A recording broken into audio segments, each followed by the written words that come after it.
wanatafakari usiku na mchana. Watu wenye akili huwa wanatafakari. Watu wenye akili chochote wakiambiwa hawakurupuki, wanakitafakari kwa jina la Yesu. Amandera pako, jina la Yesu barikiwe. Biblia inasema laiti wangelikuwa na akili kichwani mwao, ili wayatafakari maneno haya, watafakari mwisho wao. Watu wa Iringa, watu wa Mafinga, watu wa mji huu, tafakari neno la Bwana. Niangalie njia yako, niangalie mwisho wako. Shangilia jina la Yesu, la Yesu, la Yesu aliye hai. Haleluya. Usirizike na hali yako, usirizike na ulivyo leo. Usijione umeukata, usijione una hela, usijione wewe ni bora. Watu ambao ni bora hawahangaiki na leo, wanatafakari mwisho wao, wanaangalia mwisho wao, wanaangalia mwisho wao, hawaangalii hapa, wanaangalia mwisho wao. Wachungaji, tuangalie mwisho wetu, tusiangalie vyeo. Wana uchungaji wetu, wana watu tunaowachunga, watu wenye akili. Laiti wangelikuwa na akili, watafakari mwisho wao. Watu wa Mafinga, watu wa mtaa wa Misimbo, acha kulizika na shehe, acha kulizika na uokole, acha kulizika na dini, acha kulizika na Ukristo.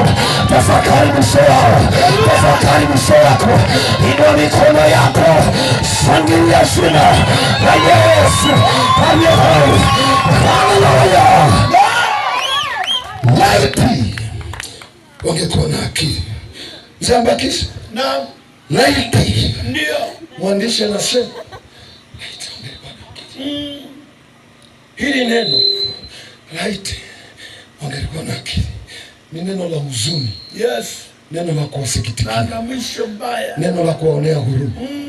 Mwangalie jirani yako, mwambie na kuonea huruma. Wasikulewa na mafungu ya 10 na sadaka. Hawa tuwaongoze, lakini na sisi tujipambanue kwamba kuna siku tutaondoka duniani.